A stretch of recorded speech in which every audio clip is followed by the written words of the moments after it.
اعوذ باللہ من الشیطان اللعین الرجیم بسم اللہ الرحمن الرحیم ربنا انکا تعلم ما نخفی وما نعلن وما یخفى علی اللہ من شیء فی الارض ولا فی السماء اللہم صل علی محمد وآل محمد وعجل فرجہم.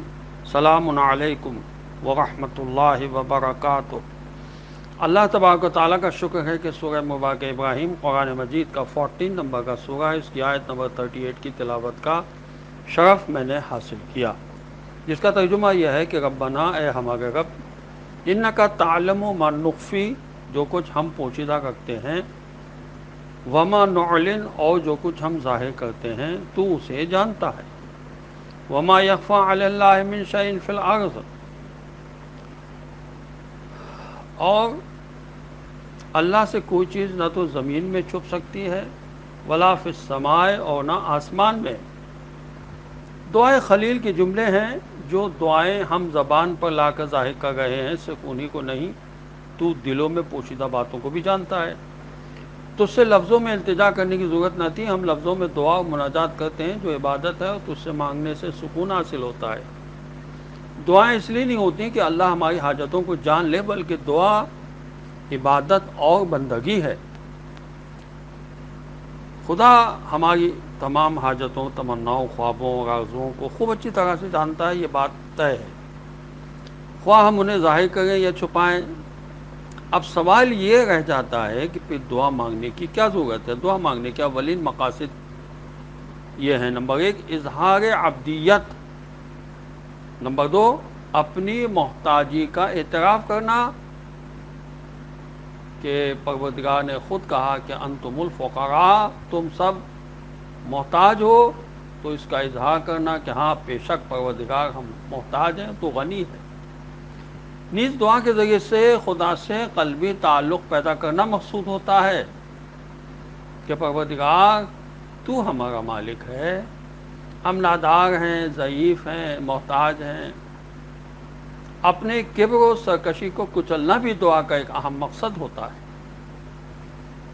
انسان جب یہ محسوس کرتا ہے کہ میں خود کفیل ہوں تو وہ کسی کے آگے ہاتھ نہیں پھیلاتا، لیکن ہم جب خدا کے سامنے اپنے ہاتھ پھیلاتے ہیں تو یہ اظہار بھی کرتے ہیں کہ مالک ہم محتاج ہیں اور ہمیشہ تیرے محتاج رہیں گے، اور اپنے سوا کسی کا محتاج ہمیں نہ کیجیو.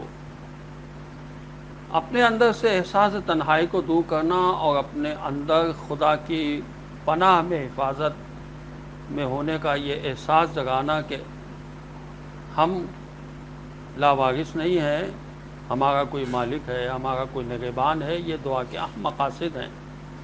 تفسیر ماجدی میں اس آیت کے ذیل میں لکھا ہے کہ محققین نے اس آیت سے یہ بات ثابت کی ہے کہ خدا کا علم صرف کلیات ہی پر محیط نہیں ہے بلکہ جزیات پر بھی حاوی ہے.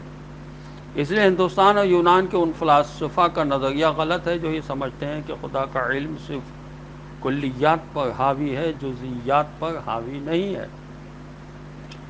اب ہم اگر قرآن کا مطالعہ کریں تو ہمیں پتہ چلتا ہے کہ اسلام دین کامل ہے.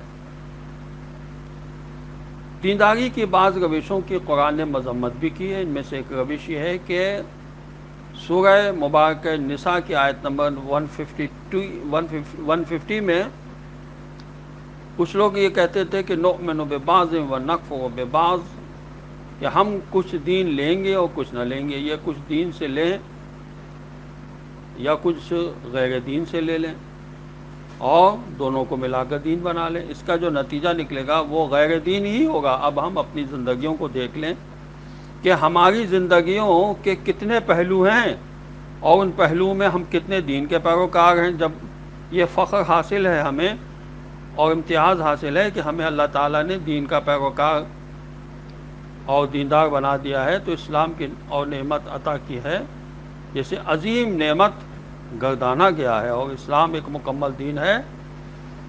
ان الدین عند اللہ الاسلام، اور اللہ کے نزدیک پسندیدہ دین ہے. ومن یبتغی غیر الاسلام دینا فلن یقبل منہ، جو اسلام کے علاوہ کوئی دین لے کر خدا کی بارگاہ میں حاضر ہوگا اس سے اس کو نہیں قبول کیا جائے گا. پھر تو دین اسلام جو کہتا ہے اس پر ہمیں عمل کرنا ہوگا اور وہی خدا کی بارگاہ میں قبول ہوگا. ایسا نہیں ہو سکتا کہ ہم اپنی مرضی سے کوئی عمل کریں اور یہ تصور کریں کہ خدا اسے قبول کر لے گا، رسول اس کو قبول کر لیں گے، امام زمانہ اس کو قبول کر لیں گے. ایسا نہیں ہے. اللہ ہو، رسول ہو، امام زمانہ ہو، یہ تمام ہستیاں وہی چیز قبول کریں گی جو ان کے احکامات ہوں گے. جو ان کے احکامات پہ عمل کرے گا اس کو وہ قبول کریں گے. جو انسان اپنی مرضی سے کوئی چیز بھی عمل کر کے اور ایجاد کر کے اس پہ عمل کرے گا اسے بارگاہ خدا بندی میں بالکل قبول نہیں کیا جائے گا. والسلام علیکم ورحمۃ اللہ وبرکاتہ.